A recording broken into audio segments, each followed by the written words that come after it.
Hi சுட்டீஸ், எல்லாரும் எப்படி இருக்கீங்க? இன்னைக்கு ஒரு கதை பார்க்கலாம்.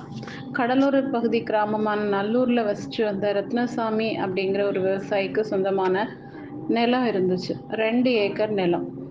அவருக்கு மாணிக்கம், முத்து அப்படின்னு 2 மகன்கள் இருந்தாங்க. 2 பேரும் பள்ளி படிப்பை முடிச்சிட்டாங்க. ரத்னசாமி தன்னோட வறுமையின் காரணமாக மகன்கள் 2 பேரையும் அழைத்து, நீங்கள் உங்கள் கல்வியை இத்தோடு முடிச்சு கொண்டு என்னை போல விவசாயத்தில் ஈடுபடுறீங்களான்னு கேட்டார். கல்வியில் பெரிதும் நாட்டம் கொண்டிருந்த மாணிக்கம், அப்பா, நான் பொறியியல் கல்லூரியில் சேர்ந்து படித்து எனக்கு ஒரு வளமான வாழ்க்கையை அமைத்து கொள்ள விரும்புகிறேன் அப்படின்னு சொன்னான்.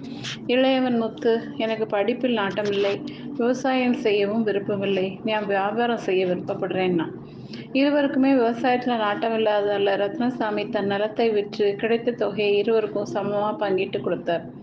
மாணிக்கம் பொறியியல் கல்லூரியில் சேர்ந்து செவனே பயின்று தேறி நல்லதொரு வேலையில் அமர்ந்தான். முத்து தனக்கு கிடைத்த தொகையை வியாபாரத்தில் முதலீடு செய்து வியாபாரத்தை தொடங்கினான். ஆனால் சில ஆண்டுகளிலே வியாபாரத்தில் பெருத்த நட்டம் ஏற்பட்டு முதலீடு செய்த தொகையை முற்றிலுமே இழந்து நின்றான். மனமுடைந்து பரிதாபமாக நின்ற முத்துவை நோக்கி மாணிக்கம், தம்பி, கல்வி ஒன்றுதான் அழிவற்ற செல்வம். நாம் பெற்றுள்ள கல்வி என்னும் செல்வத்தினால தான் எனக்கு நிரந்தர வருமானம் தரக்கூடிய வேலை கிடைச்சிருக்கு அப்படின்னு சொன்னான். ஒருவன் பெற்றுள்ள கல்வி என்னும் செல்வம் காலத்தால் அழியாதது. அதை யாரும் திருடி செல்ல முடியாது. அதை யாராலும் சேதமாக்கவும் முடியாது. ஆனால் பணம் அவ்வாறு அல்ல.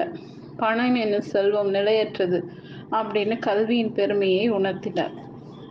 ஓகே சுட்டீஸ், இந்த கதை பிடிச்சிருந்தா லைக் பண்ணுங்கள், சப்ஸ்கிரைப் பண்ணுங்கள், ஃப்ரெண்ட்ஸ் அண்ட் ஃபேமிலிக்கு ஷேர் பண்ணுங்கள். கூடவே இந்த பெல் ஐக்கானையும் கிளிக் பண்ண மறக்காதீங்க. பாய்.